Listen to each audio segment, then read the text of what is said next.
आपको पता है दोस्तों, संसद का बजट सत्र चल रहा है और ऐसे में दोस्तों लोकसभा में ईपीएस 95 पेंशन वृद्धि को लेकर बहुत इंपॉर्टेंट क्वेश्चन पूछा गया और उसका उत्तर क्या दिया गया मैं आपको इस वीडियो में पूरा डिटेल से बताऊंगा। लेकिन उससे पहले छोटी सी रिक्वेस्ट करूंगा, जानकारी पसंद आए वीडियो को लाइक और शेयर कर देना। चैनल पर नए हैं तो चैनल को सब्सक्राइब करके बेल के आइकन को दबाना ताकि फ्यूचर में इस तरह का हर अपडेट आपको हमेशा टाइम से मिलता रहे। दोस्तों जो पीडीएफ की कॉपी है ना, वो मैं आपको स्क्रीन पर जूम करके दिखाता हूं ताकि आपको अच्छे से समझा पाऊं। देखिए दोस्तों, आपको पीडीएफ की कॉपी दिख रही होगी, लिखा है भारत सरकार श्रम और रोजगार मंत्रालय लोकसभा। आतंकित प्रश्न संख्या है 1448, ठीक है, 1448 9 फरवरी यानी कि कल सोमवार को ये क्वेश्चन पूछा गया है। ईपीएस 95 के तहत पेंशन में वृद्धि को लेकर डॉक्टर नामदेव किरसान द्वारा, ठीक है, क्या श्रम और रोजगार मंत्री यह बताने की कृपा करेंगे क्या यह सच है कि भारतीय मजदूर संघ यानी बीएमएस सहित विभिन्न श्रमिक संघों ने सरकार से कर्मचारी पेंशन योजना ईपीएस 1995 के तहत पेंशन की न्यूनतम राशि बढ़ाकर 9,000 रुपये करने का आग्रह किया है? यदि हाँ तो तत्संबंधी ब्यौरा क्या है और पेंशन में कब तक वृद्धि की जाएगी?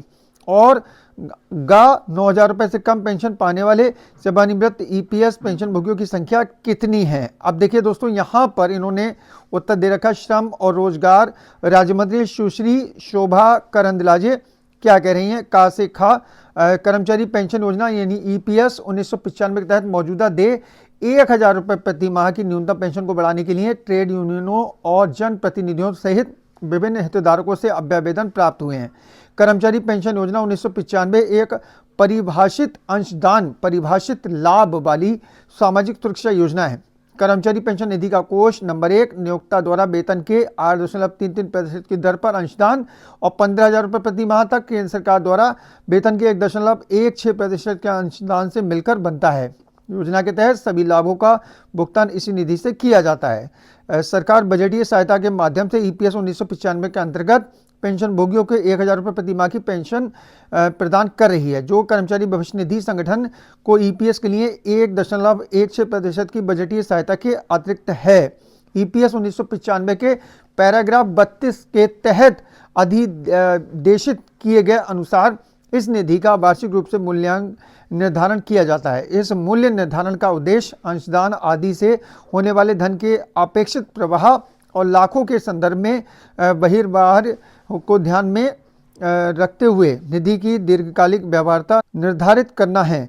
भारत सरकार ईपीएफओ द्वारा संचालित ईपीएफ योजना 1952, ईपीएस 95 और ईडीएलआई योजना के माध्यम से संबंधित निधियों की संधारणीयता के साथ साथ उन पर भविष्य की देनदारियों को ध्यान में रखते हुए इन योजनाओं के सदस्यों को मजबूत सामाजिक सुरक्षा कवरेज प्रदान करने के लिए प्रतिबद्ध है।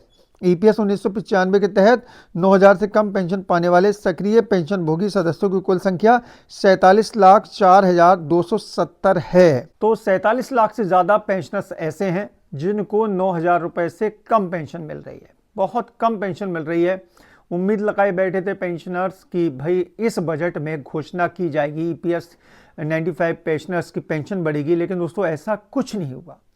उम्मीद थी लेकिन उम्मीद केवल उम्मीद ही बनकर रह गई, वो हकीकत नहीं बन पाई। दोस्तों आप लोग भी कमेंट बॉक्स में आकर अपनी राय दीजिए। जानकारी पसंद आई हो वीडियो को लाइक और शेयर कर दें। चैनल पर नए हैं तो चैनल को सब्सक्राइब करके बेल के आइकन को दबा लें ताकि फ्यूचर में इस तरह का हर अपडेट आपको हमेशा टाइम से मिलता रहे। चलिए दोस्तों चलता हूँ, अपना ख्याल रखिए, परिवार का ख्याल रखिए, फिर मुलाकात होगी। Thank you.